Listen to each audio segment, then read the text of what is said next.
Ladies and gentlemen, I'm proud to bring you some more StarCraft on Blackpink LE. Let's introduce our players and then we'll talk about the excitement that StarCraft II is bringing back to the fold. So spawning in the top right corner of Blackpink LE in the red trunks, we have Projekt. And spawning in the bottom left-hand corner of the map in the blue trunks, we've got Bablit. So super exciting. Why do we have more StarCraft action? Well, part of that is a small revival that's happening on the internet with StarCraft II right now. In addition, the After Hours Gaming League has returned.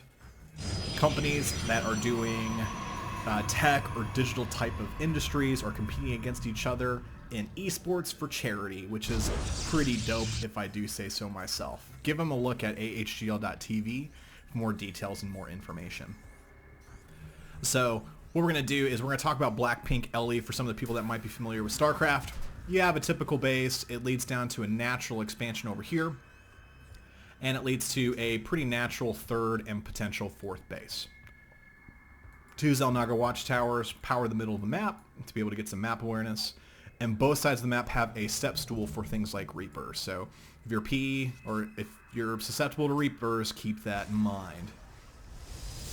Now, in terms of strategy, Terran is doing a little bit something more standard, going to get that barracks and kind of move up from there, while the Protoss player is going to be going Nexus before Core. So going to be using an economic advantage. Now, for some people, while they haven't played a lot of StarCraft or they're kind of new to it, or Steven's like, hey, we're playing this, figure it out. Let me kind of show you what's going on in the map. So in the top left is a production tab, so you can kind of see what people are doing or making. Bottom left is a mini-map. To the right, in the bottom, we can kind of see information related to money. So both players are mining minerals and mining gas. So minerals and gas are used to build structures, to research and make your army and make your support structure. So it's very, very important that you have a lot of workers for that. The number to the right of it is your army supply. So how much army you will have in total and what the highest number of army you actually can. So both players have some sort of resource to be able to manage that. And whoever generally has the higher number is generally winning. To the right of that, you have how many workers there are and how big the army is.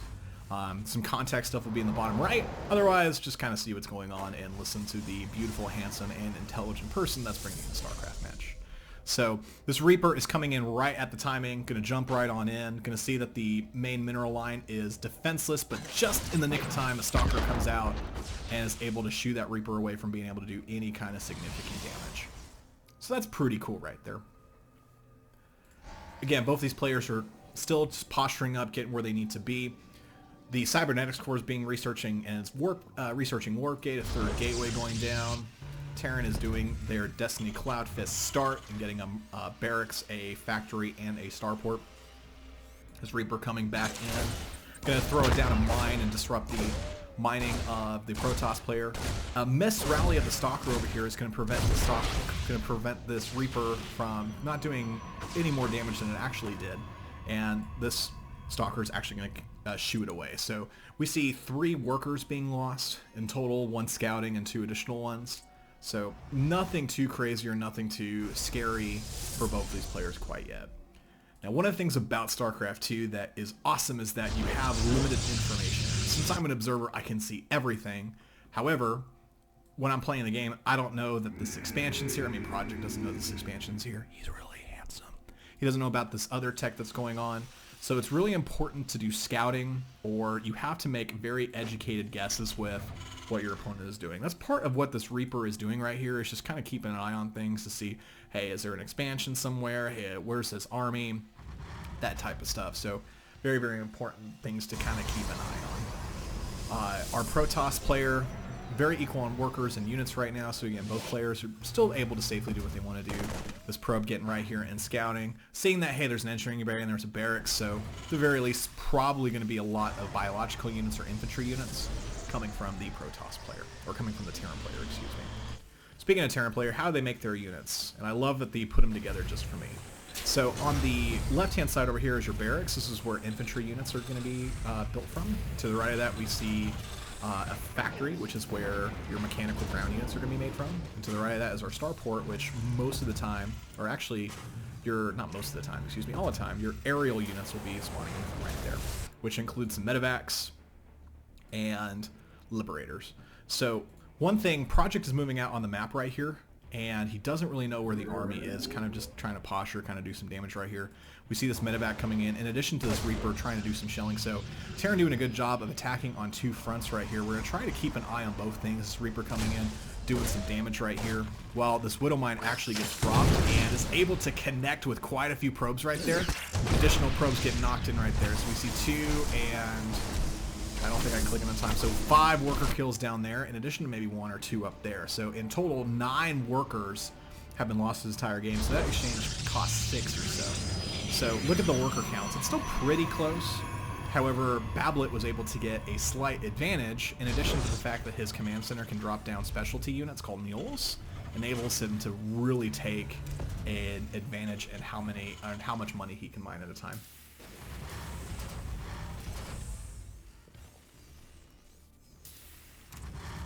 Additional barracks coming down. Looks like he's getting up to 5 barracks in addition to a 3rd command center. So this is the next evolution of the game for Terran. Going to get to 3 bases and do what he's doing. Looks like Protoss is also doing the same thing, getting a 3rd base. Going to tech up to get charge lots done, so his zealots are now going to be moving a little bit faster.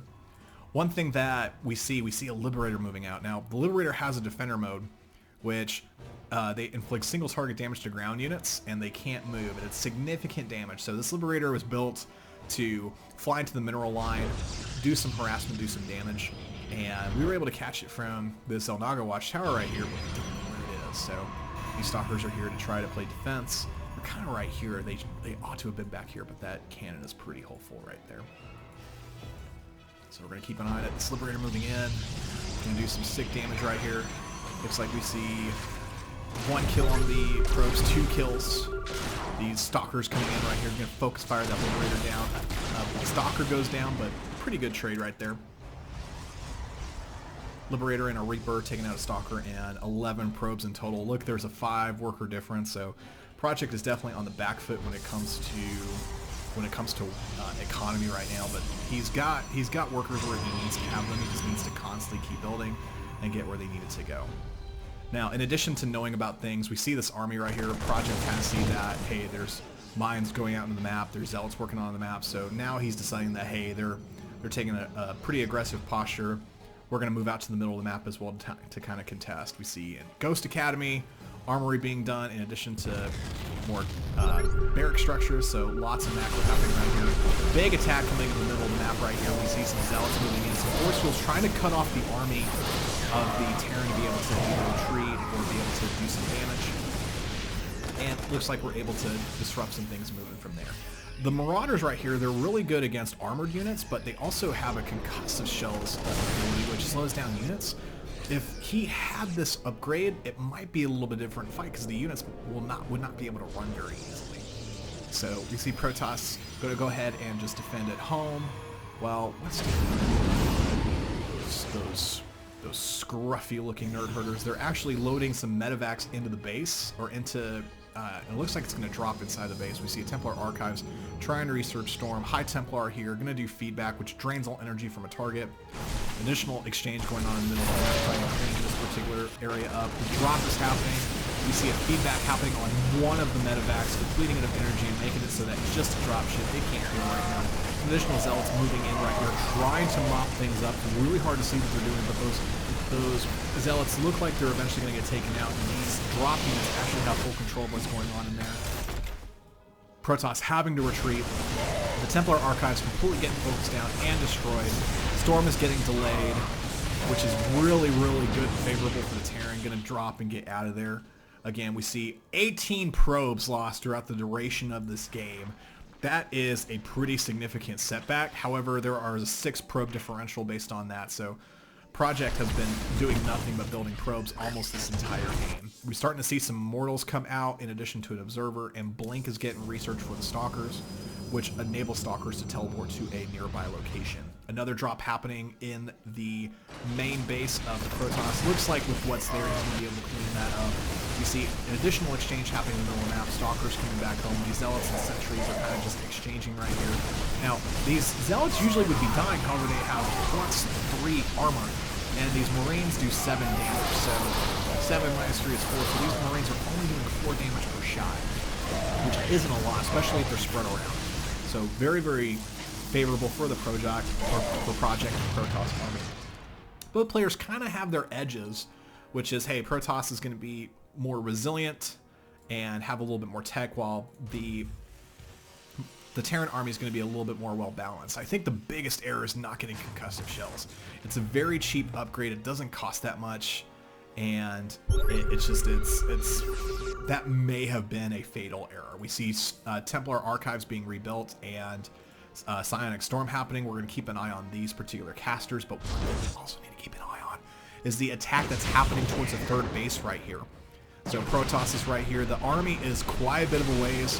Protoss is focus firing that planetary nexus or planetary fortress. We see that some force fields have been done to prevent a surround from happening, and Protoss is just retreating.